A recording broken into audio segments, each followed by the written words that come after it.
일본을 말할 때 빼놓을 수 없는 게 자연재해 리스크가 있죠. 지진 좀 크게 나서면 주요 공장들 생산이 일시적이라도 중단되는 일들이 일본 몰락을 가속화시킬 것. 빚쟁이 나라인데 금리 인상은 어떻게 감당하려나. 안녕하세요. 다음은 기사 내용입니다.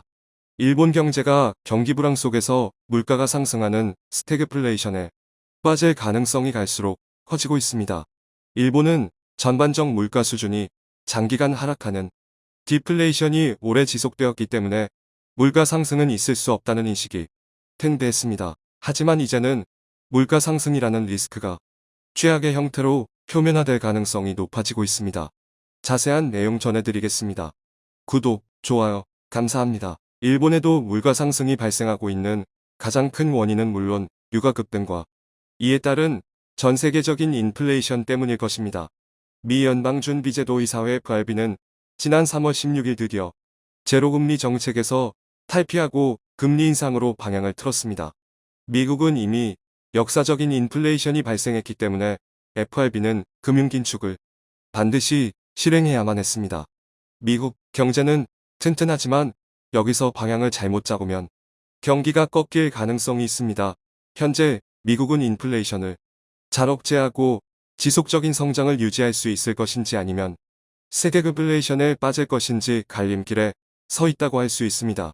미국은 건전한 성장을 할 수 있느냐의 기로에 서 있는 셈이지만 일본은 처지가 완전히 다릅니다. 일본은 오랫동안 거의 제로 성장을 한 상황이며 장기간에 걸쳐 불경기가 계속되어 왔습니다. 여기서 일본 물가가 본격적으로 올라 경기가 회복되지 않을 경우 거의 확실하게 불경기와 인플레이션이 공존하게 될 수 있습니다. 일본 총무성이 지난 3월 18일에 발표한 일본이 2월 소비자 물가는 전년 동월 대비 0.6% 상승했습니다. 이 수치에는 휴대전화 요금 인하분이 반영되어 있기 때문에 만약 이 부분이 없었다면 물가 상승률은 이미 2%를 넘었을 것입니다. 4월부터는 휴대전화 요금 인하분의 효과가 사라지기 때문에 일본이 물가 상승률은 단번에 치솟을 가능성이 있습니다. 일본에서도 물가는 이미 2% 이상 오르고 있다고 판단해도 좋을 것입니다.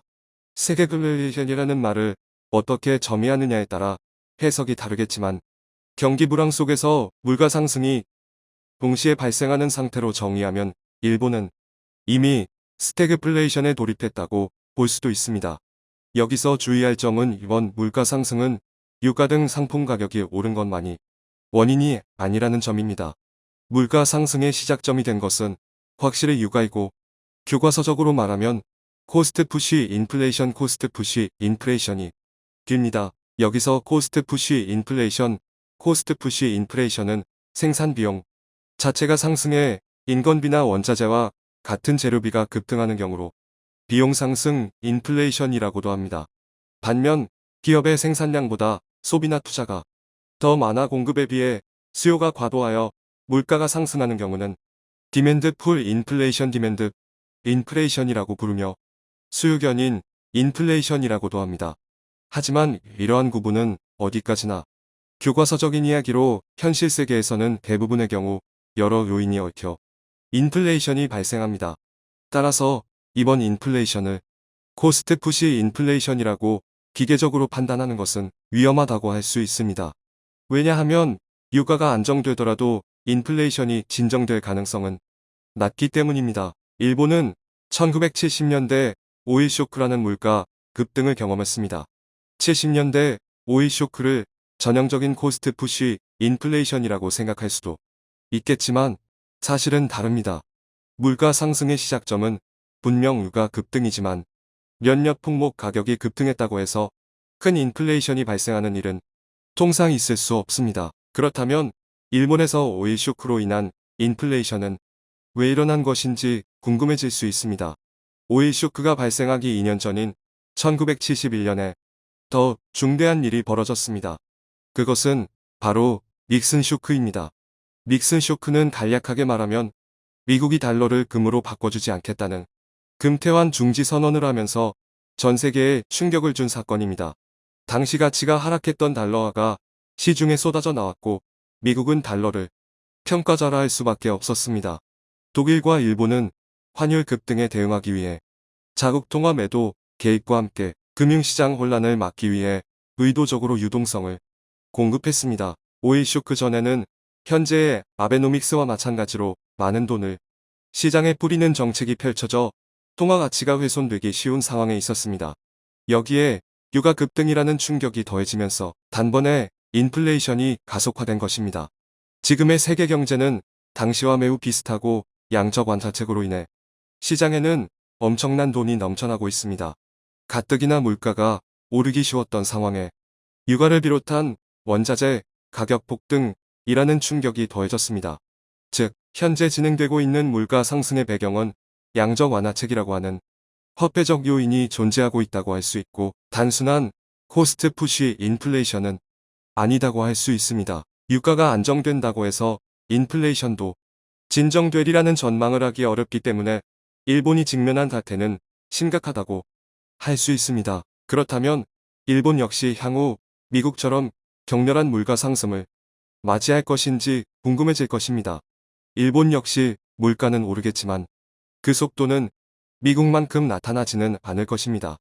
하지만 한편으로 임금 상승이 더 억제되면서 소비자의 구매력은 한층 더 떨어질 가능성이 높습니다. 그 이유는 일본 경제가 이미 상당히 피폐해져 있고 가격 상승을 제품 가격에 전가할 여력이 없어지고 있기 때문입니다.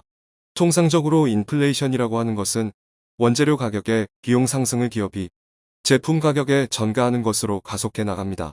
물가가 오르면 생활이 어려워지므로 근로자는 임금을 올려달라고 요구하고 그것이 물가 상승을 가속화하는 흐름입니다.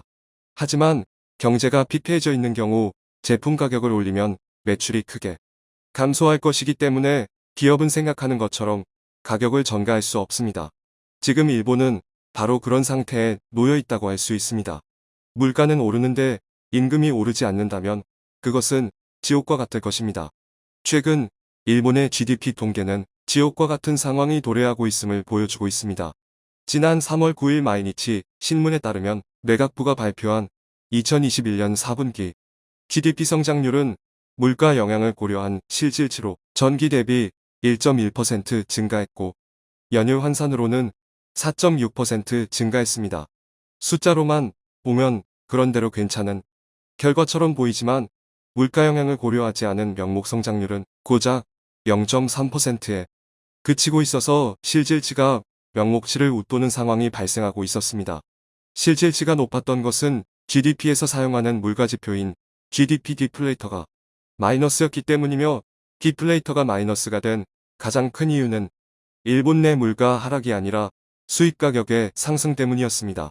만약 일본 기업이 수입 가격의 상승을 제품 가격에 전가할 수 있었다면 일본 내 수요 디플레이터가 상승함으로 상쇄되었을 것입니다. 전체 디플레이터가 하락했다는 것은 일본 기업들이 물가 상승을 제품 가격에 전가하지 못했음을 시사합니다. 수입 물가 상승을 제품 가격에 전가하지 못할 경우 기업들은 이익을 줄이거나 임금을 줄이거나 둘 중 하나를 선택할 수밖에 없습니다.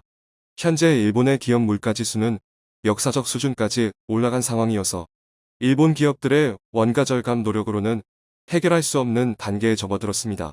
봄 이후에도 제품 가격에 대한 전가가 제대로 이뤄지지 않을 경우 일본 기업들은 분명 임금을 억제할 것입니다. 인플레이션은 힘든 생활을 강요하지만 가격 전가를 할 수 있다는 것은 임금 인상 가능성을 열어둔 것이라고도 할 수 있습니다. 반면 인플레이션이 발생하고 있음에도 불구하고 가격을 전가할 수 없다는 것은 국민 전체가 가난해지는 것과 같다고 할 수 있습니다. 현재 일본 경제는 가격을 전가해 물가 상승을 가속화할 것인지 아니면 완만한 물가 상승과 임금 하락을 공존시킬 것인지의 전환점에 접어들고 있습니다. 만약 일본 경제가 후자를 선택할 경우 일본의 장기 금리는 미국만큼 상승하지 않을지도 모릅니다. 금리가 상승하지 않아야 막대한 이자지 불비로 인한 일본은행의 파산을 막을 수 있을 것이기 때문에 일본은 분명 임금 하락을 선택할 것입니다. 국채를 대량으로 떠안은 일본은행이나 이자 지급의 급증에 전전긍긍하는 일본 정부로서는 그것이 유리하겠지만 일본만 저금리를 계속 유지한다면 그것은 확실한 엔저 현상을 불러올 것입니다. 수입 물가는 더욱 상승하게 될 것이고 일본인들의 구매력은 더욱 떨어지게 되면서 일본인들의 근검 절약 정신은 앞으로도 쭉 이어질 수밖에 없을 것으로 보입니다. 청중의 일부 의견. 엔화 떡락이 가까운다.